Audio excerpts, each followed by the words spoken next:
sharing is hold on one second, our reflections on growing up as autistic. Okay. Amanda and I were diagnosed with autism when we were in the 2nd grade, and we didn't know it at the time because we were too young to understand. When we were in middle school, we noticed that we were different from a lot of the other kids our age. My mom explained things to Amanda and I. We both had a lot of questions to ask, like, how did you find out that we were autistic? Why do we learn differently than others? And why do we have this? Our mom told us that we went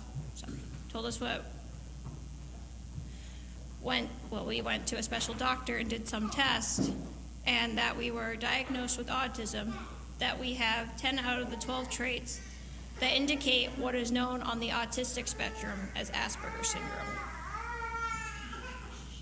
Everyone in our classes really didn't understand the meaning of autism. One time during my freshman year of high school, one kid in my English class said that autism was a disease. My teacher corrected him and said that autism is a disability, not a disease. When I heard this conversation, I felt angry about what my classmates said, and it hurt to hear something like that. But in a way, the teacher stood up for me, which made me feel better. There is much that I can do and achieve in life. I have become much more social, I drive, and I have a full-time job. I wanted others to understand more about autism and what it is about. So my sister and I started promoting Autism Awareness Day at Mahar and have been doing it now for 7 years. I think we have done a lot to educate the students and staff and have helped spread awareness to support people who have autism. Amanda and I had a lot of ideas. We made huge posters to hang around the school, decorate the front office and the library windows, helped choose the design of special t-shirts for the faculty to wear. We did a lot of research to help teach the students what autism is and tell them about how many of the famous people who have autism. A couple years ago, while working at the elementary school, I helped to expand to Autism Awareness Day to Dexter Park. I love that we helped to do something to educate the kids and others in our community. Although we are very nervous at first, it feels good to be able to share our story with other people. Since graduating from high school, we had a chance to do some conferences in Massachusetts and speak about us and growing up with autism. Our first speaking event was the Wachusett Village Inn, sponsored by CAPS. And we were speaking to teachers from the various schools in Central Mass. We told them about us going through school with our disability and answered many of their questions. Taylor and I even got out to share our story with the teachers at Mahar as we asked to speak at one of their workshops. It was a little nerve-wracking, which is true. The big conference that my sister and I went was in Agawam, Massachusetts. And we were both nervous because we were speaking right after Dr. Temple Brandon. We were very lucky to get a chance to meet her in person. I think it would be great if we have the opportunity in the future to tell more people about our story and how we have coped with our autism. Autism has affected me throughout my entire life, but it doesn't affect me negatively. Having the chance to tell others about my autism is challenging and sometimes hard to explain. But I hope that my talking about autism and Asperger's gives some people have a better understanding of what it is. Our favorite quote from Dr. Temple Grandin is, "Autism is a part of who I am," which describes how our own feelings. It's okay, man, say it. The other quote that we use many times in autism awareness is different, not less. Which is very true. It may be harder and overwhelming for us to do some things, and we may not always understand jokes and sarcasm, but it is true. We may be different, but it doesn't make us less. So the next segment is the 10 things of every child with autism wishes you knew by Ellen Norenbaum. First thing is, I am foremost a child. I have autism. I am not primarily autistic. The second thing is I get distracted by my senses. Number 3, please remember to distinguish between won't, I choose not to, and can't, I'm not able to. Number 4, I take things seriously and literally. 5, please be patient with my limited vocabulary. Number 6, it's easier for me to understand pictures than words. Number 7, please focus and build on what I can do rather than what I can't do. Number 8, help me with my social interactions. Number 9, try to identify what triggers my meltdowns. And number 10, 3 words, patience, patience, patience, which is really, really true.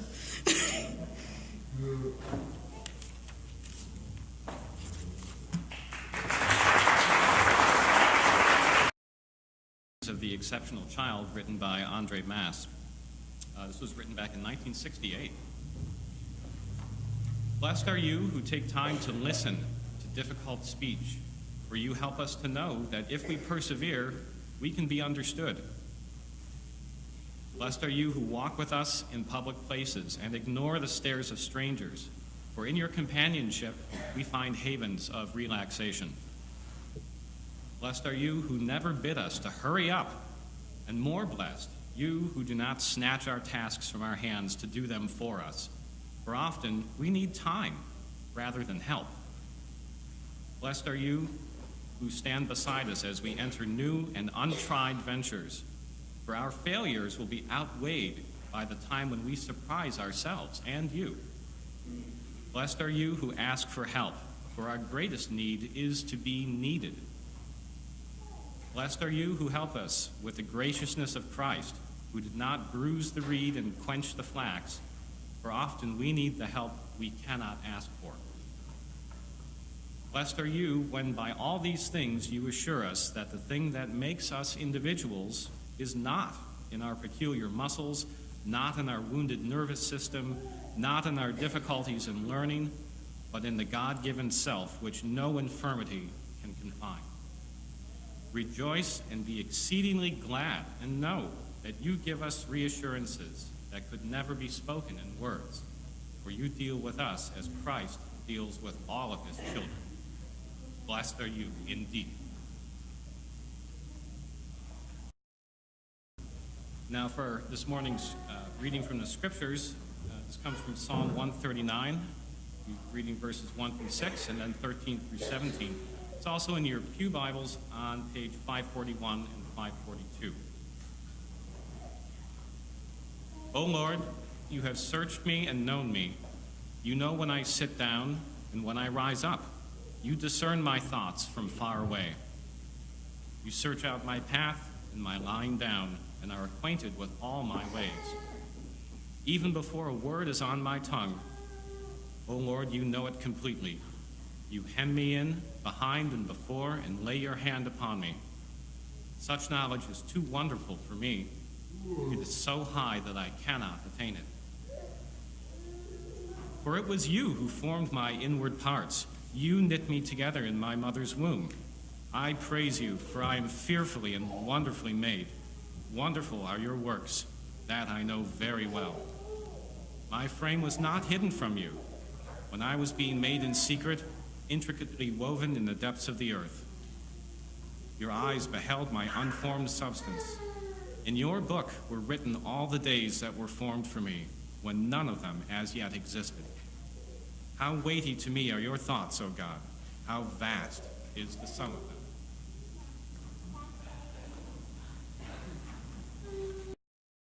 them. For a brief prayer of preparation. Loving and gracious God, we pray as always that the words of my mouth and the meditations of all of our hearts be acceptable in your sight, O God, our rock and our Redeemer. Amen. I start with a story this morning that is actually in poem form. A woman was waiting at an airport one night. There were several long hours to wait for her flight. She hunted for reading in the airport's gift shop, bought a big bag of cookies, found a place she could drop. She was engrossed in her book, but she happened to see a man sat beside her, as bold as can be, and grabbed up a cookie from the bag in between, which she tried to ignore and not make a scene. You know what? I don't have my little clicker. Hold that thought. There we go. I do that every time. I don't know. Okay. She munched at her cookies and glanced at the clock as the masculine cookie thief diminished her stock. She was getting more irritated as the minutes ticked by, thinking, if I wasn't a lady, I'd blacken his eye. With each cookie he took one or two. With only one left, she wondered what he'd do. With a grin on his face and a nice nervous laugh, he took the last cookie and broke it in half. He offered her half as he munched on the other. She snatched from him and murmured, "Oh, brother, this guy has some nerve and he's also quite rude. He never showed even polite gratitude." She had never known when she'd been quite so galled. She smiled with relief when her flight it was called. She gathered her stuff and marched to the gate with not even a glance at the thieving ingrate. She boarded the plane and sank in her seat, then sought out her book, which was almost complete. As she reached in her bag, she gasped with surprise. Her whole bag of cookies were in front of her eyes. "If mine are right here," she moaned in despair, "then the others were his, and he was trying to share." Too late to apologize, she realized with grief that she was the rude one, the ingrate, the thief. How often is it that we make snap decisions about someone else? How often do we assume we know just who someone is based on their looks, their behavior, their words? How often are we wrong? For just a moment, I invite you to imagine this scenario, if you will. You're walking through a lovely, peaceful park when all of a sudden you hear the terrifying, ear-piercing shrieks of a young boy. Concerned, you hurry over the crest of the hill just as you hear the little boy, who appears to be about 5, clearly yell, "Put me down! Stop holding me! Let me go!" To your right is a tall tree with a low-hanging branch, and beside it you can see the young boy screaming at the top of his lungs, struggling with all his might to get away from the woman who holds him. You watch as he wrenches out of her grasp, and finally the screaming ceases. Just as you start to turn away, the woman reaches for him again, tightens her grip, begins to picking up, and instantly the screaming resumes. What are you thinking? Are you thinking that this woman was trying to harm the child? Or perhaps are you thinking that this woman is the boy's mother? And maybe this boy is a spoiled brat and clearly mom isn't doing such a good job teaching him manners? Maybe you're jumping to other conclusions. Well, I would be willing to guess that not a single person in the room, except those who've heard the story, have jumped to the correct conclusion. Let me tell you what was really happening. That little boy was autistic. And when he came into the park, he saw that tree with the low-lying branch and begged his mother to help him climb it. If only she would lift him and help him get on that first branch. So she wrapped around her arms around him, and the second his feet began to leave the ground, he panicked and began to shriek. Not feeling the ground beneath him, his feet terrified him, and he screamed and struggled and fought to get back to the ground. When she put him down, he calmed instantly, and he began to beg again, "Please, I won't scream. Let me climb the tree. Help lift me into the tree."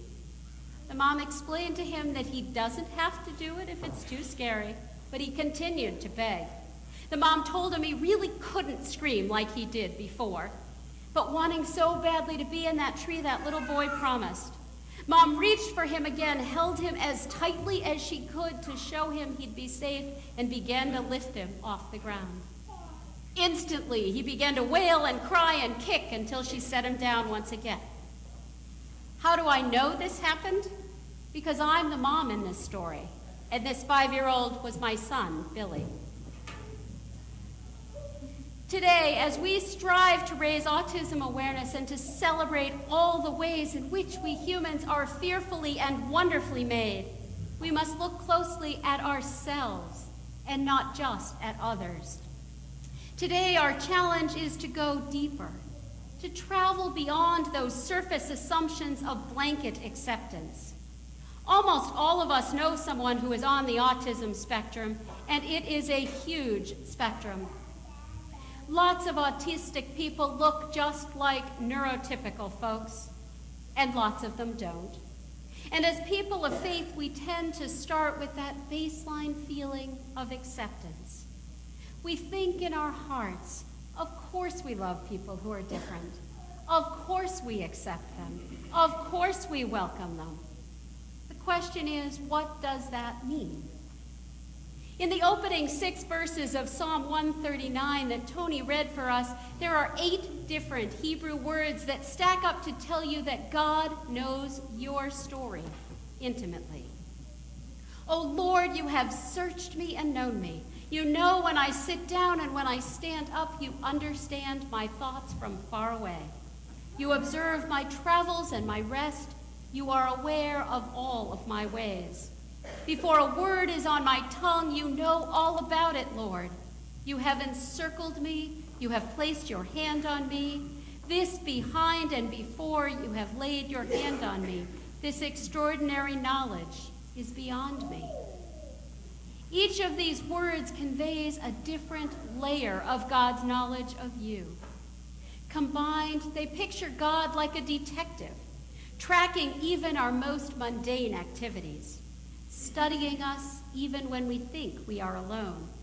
God dissects our inner world into parts, discerning what makes us tick and why we do what we do. God has seen beyond our best foot forward. God has such a grasp of each one of us on a programming level that God knows precisely what you will say or do as if it had already been uttered or performed. This kind of knowing, this intimate level of relationship is what helps us to feel so close to God. We are known completely. We are understood, and we are still loved and accepted for who we are. This is what true acceptance looks like. And it's a powerful illustration of how our welcome of those with autism and of any disability or any who look different from ourselves needs to look. Saying we welcome someone and then allowing them to be present is very different from taking the time to truly get to know someone, to understand what makes their life happy and what makes their life hard, to become aware of their struggles, and then knowing all of that to go out of our way to make room for them in our shared world. It's a fact that one cannot truly accept another unless they really know who that other is. A little bit ago, Taylor and Amanda shared with us some of the common traits of those on the autism spectrum. One that wasn't mentioned was that of stimming. For those of you who are unfamiliar with the term, it refers to the behaviors of self-stimulation, such as hand flapping or rocking or vocalization. When someone on the spectrum gets excited or overwhelmed, these repetitive behaviors emerge. When this picture gets bigger, you can see that our son did that a lot as a young boy. These actions are not meant to be disruptive, nor are they meant to be disrespectful. They are, to the autistic person, simply a way of regulating one's own body and one's own emotion. One of these behaviors is no more unnatural than someone waving their hands in front of their face to create a breeze because they are too hot. So to accept another is to know and to welcome all of who they are. Theologically speaking, we are called to celebrate the human dignity of all people. We're all children of God, and that identity, that equality, is not dependent on one's individual ability to do anything, but it's simply true because a human being is alive, no matter his or her physical, mental, or intellectual status. Autism is an aspect of God's creation and part of the diversity of human life, just as race, gender, and sexual orientation are all issues of diversity. You know what that means? It means that each one of us has been created to be exactly who we are. It means that we all need one another to fulfill God's purposes in our world. It means that you are wanted by God, and you are wanted by God, and you are wanted by God, and so am I. Over and over in the Bible, we see this affirmed. We are called God's beloved, chosen, dearly loved children. We're told that nothing can separate us from the love of God, and God was speaking to each and every one of us when God called us children. Our psalm for today says, "For it was you who created my inward parts. You knit me together in my mother's womb. I will praise you because I have been fearfully and wonderfully made." Pay attention to the words. It was God who knit you together in your mother's womb. It's a picture of the intricate attention to detail of a seamstress as she creates a garment one stitch at a time. And notice that phrase in verse 13 where David says, "I have been fearfully and wonderfully made." The adverbs in that sentence make it plain that after God made you, he threw away the mold. You are totally unique, one of a kind, fashioned with awe-inspiring skill by the Almighty right down to your thumbprint. And as the old preacher used to say, God don't make no junk. Each and every one of us has been wonderfully made. Each and every one of us has intrinsic worth and value. I'm going to do a test here and see, does anyone have a bill in their wallet? Do any of you have a $5 bill, a $10 bill, something? You'll get it back. I know it's not offertory yet. I want to, thank you. I had faith someone could come up with it. Those of you who don't know me that well know I never carry cash, so there you go. In my hand, I now have a $10 bill. If I offered it to you, you would recognize its worth, and you would accept it. But what if I ball it up and throw it on the ground? Would you still want it? What if I stepped on it, or kicked it, or, and I won't do this, even spit on it, because I will return it. But if I did that, would you still pick it up? I bet any of us who saw a wadded up, dirty $10 bill would still pick it up. And we'd still go to the store and spend it. And why would we do that? Because this bill has value. Because of what it is. Because of intrinsically what it represents, not because of how it looks, or where it's been, or what it can or cannot do. In all of our lives, there may be times when you feel like you are the one who's been stepped on, that you are the one who's been bullied or kicked around. You may feel dirty or unworthy or useless. But remember this, you matter to God. And as a people of faith, we belong to each other as well. And we are called to care for all of God's children. So not only do we matter to God just as we are, but we matter to one another. Let us have the courage to truly know one another and to welcome one another just as we are. Amen. Let us join together in our hymn, "Open My Eyes That I May See," in our white book.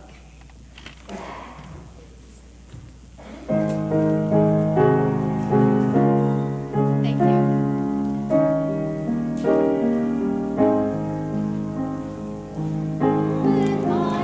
Please be seated.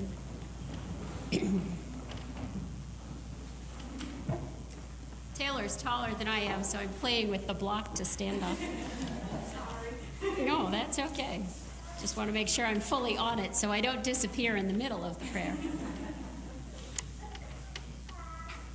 This morning we have several prayer requests as well as our regular people that we continue to keep on our prayer list.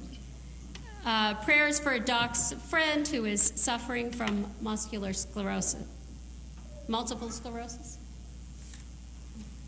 Prayers for his friend. Prayers for Jason's daughter who landed safely in Paris with her ROTC unit. Wonderful. Safe journey for Lise as she goes to Brazil to see her new grandson. Absolutely, and you will be missed.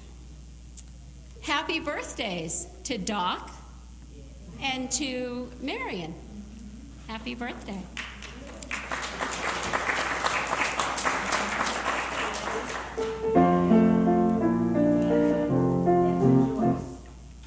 And to Joyce. All right, 3 of them. Thank you. Prayers of thanksgiving for Stephen Holmes. He is much better. He'll be another day or 2 at the hospital, but his infection is clearing. I'm glad. Prayers for him. Prayers for all who suffer with cancer. Prayers for all who are suffering also because of Syria. And continued prayers for hope and peace, and prayers that all heal and find a way to live in peace. Certainly that is a prayer for all of us that we share. Let us be together now, first in a time of silence, and then in a prayer of the people. Let us be together in prayer.